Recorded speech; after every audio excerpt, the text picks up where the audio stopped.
بسم اللہ الرحمن الرحیم۔ السلام علیکم ورحمۃ اللہ وبرکاتہ۔ رانچی یونیورسٹی اور نیلامبر پیتامبر یونیورسٹی ڈالٹن گنج کے تحت سمسٹر 4 اردو سلیبس MJ 6 کے تحت ہم لوگ اردو قواعد شناسی پر بات کر رہے ہیں، اور آج ہم لوگ ازداد یعنی ضد یعنی اپوزٹ پر بات کریں گے۔ اردو میں ازداد کی بڑی اہمیت ہے۔ اس سے جملے بنانے میں آسانی ہوتی ہے، جملے کو بامعنی بنانے، فصیح بنانے میں آسانی ہوتی ہے۔ آئیے ہم آج ازداد پر بات کرتے ہیں۔ متضاد لفظ ضد سے بنا ہے، جس کے معنی برعکس یا الٹے کے ہوتے ہیں۔ جس طرح اہل زبان مترادف لفظ کا استعمال کر کے اپنی بات کو پر اثر اور دلچسپ بناتے ہیں، ٹھیک اسی طرح متضاد الفاظ کا استعمال ایک ساتھ کرنا اردو زبان کی لطافت اور زور بیان کو بڑھانے کا باعث ہے۔ یعنی مترادف اور متضاد دونوں الفاظ کی بہت اہمیت ہے۔ یہ یاد رکھنا چاہیے کہ انہی متضاد الفاظ کو ایک ساتھ استعمال کرنا چاہیے جسے اہل زبان نے استعمال کیا ہے۔ اس سے پہلے ہم لوگوں نے مترادف کے حوالے سے بھی یہی بات کی تھی کہ مترادف الفاظ میں انہی الفاظ کو ہم ایک ساتھ اور اسی ترتیب سے استعمال کریں گے جس طرح اہل زبان نے استعمال کیا ہے۔ بالکل اسی طرح متضاد یعنی ضد یعنی اپوزٹ کا معاملہ ہے۔ جیسے چاند، سورج اور چاند، سورج و چاند، آفتاب و مہتاب، شمس و قمر، شب و روز، دونوں چاروں ایک دوسرے کے ضد ہیں، لیکن اگر اس کی ترتیب الٹ دی جائے، چاند و سورج کہیں یا مہتاب و آفتاب کہیں یا قمر و شمس کہیں یا روز و شب کہیں، یہ بھی درست ہے لیکن زیادہ تر استعمال نہیں ہوتا ہے۔ اسی طرح زمین و آسمان، ارض و سما، عرش و فرش وغیرہ، یہ اسی طرح سے استعمال ہوتے ہیں اور بیشتر جگہ۔ نمبر 3 ہے اول و آخر، ابتدا و انتہا، آغاز و انجام، نشیب و فراز وغیرہ۔ لیکن یہ سمجھ کر کہ شب و دن یا شمس و ماہ یا ارض و فلک، آفتاب و قمر معنوی اعتبار سے ایک دوسرے کے متضاد ہیں، ان کو حروف علت، حروف عطف یعنی واو جو اور کے معنی پیش کرتا ہے، اس کے ذریعے جوڑ کر ایک ساتھ استعمال کرنا غلط ہوگا، کیونکہ یہ روزمرہ کے خلاف ہے۔ ذیل میں چند متضاد الفاظ دیے جا رہے ہیں تاکہ طلبہ انہیں یاد کر سکیں۔ جیسے رنج، راحت، ایک دوسرے کے ضد ہیں۔ خرید، فروخت، زیر، زبر، دیر، حرم۔ ایک کا معنی یاد کیجئے گا، دوسرے کے معنی سمجھنے میں آسانی ہوگی۔ مہر، ماہ، رزم، بزم، لیل، نہار، مشرق، مغرب، نیک، بد، شمال، جنوب، بحر، بر، ازل، ابد، آمد، رفت، ابتدا، انتہا، نظم، نثر، آغاز، انجام، خیر، شر، اعلیٰ، ادنیٰ۔ یہاں اعلیٰ دونوں طرح سے لکھ سکتے ہیں ہم لوگ، ظاہر، باطن، اقرار، انکار، حلال، حرام، عرض، سماع۔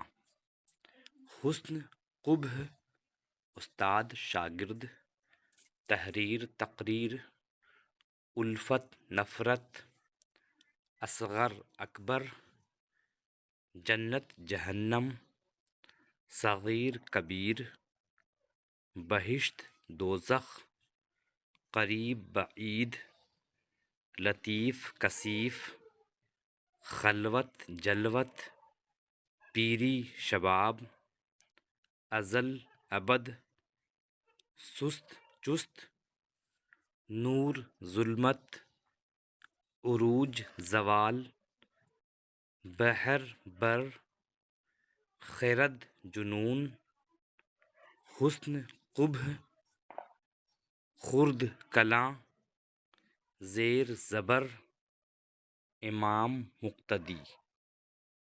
ظاہر باطن، غرور انکسار، جز کل، سود ضیاع، سزا جزا، توقیر تحقیر، سفر حضر، خادم مخدوم، کذب صدق، ہجر وصال، صغیر کبیر، اصغر اکبر، پسر دختر، مشرق مغرب، عیاں نہاں، شکست فتح، کفر ایمان، حقیقت مجاز، آباد ویران، حزن بشاش، آفتاب مہتاب، تحریر تقریر،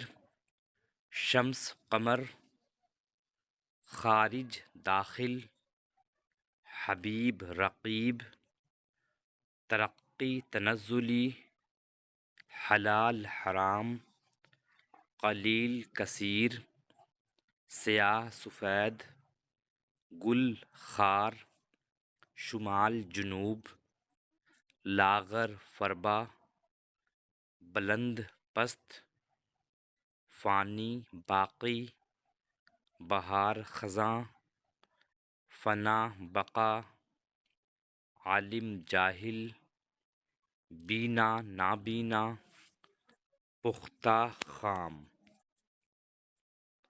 امانت خیانت، عرض سما، شک یقین، متاخرین متقدمین، زوال عروج، بیشتر کمتر، سلف خلف، حق باطل، حسین قبیح، حق باطل، بلند پست، مثبت منفی، سخت نرم، حسد رشک، جہل علم، مبہم واضح، توہین تعظیم، شرق غرب، رحمت زحمت، رقیق جامد، طاہر نجس، افراط فقدان، آشنا بیگانہ۔ ان سب الفاظ کو آپ واو لگا کر پڑھیں گے تو ایک دوسرے کے ضد ہو جائیں گے اور آپ اپنے بول چال میں بھی استعمال کر سکتے ہیں۔ اب آپ پر یہ لازم ہے کہ ان الفاظ کو کاپی میں ڈائری میں نوٹ کریں اور فیروز اللغات کی مدد سے یا ریختہ ڈکشنری کی مدد سے ان کے معنی کسی ایک کے معنی جان لیں تاکہ آپ کو یہ اندازہ ہو جائے کہ جو سامنے ہے اس کی ضد کیا ہے۔ واو لگا کر یاد کیجئے گا تو آپ کے لیے آسانی ہوگی، معلوم ہو جائے گا، جیسے افراط و فقدان، آشنا و بیگانہ، توہین و تعظیم۔ اس سے آپ کو یہ اندازہ ہوگا کہ کون سا لفظ کس لفظ کی ضد کیا ہے اور اس کا معنی کیا ہے۔ پھر ملیں گے ہم کسی اگلے ویڈیو میں، تب تک کے لیے اجازت دیجیے، خدا حافظ۔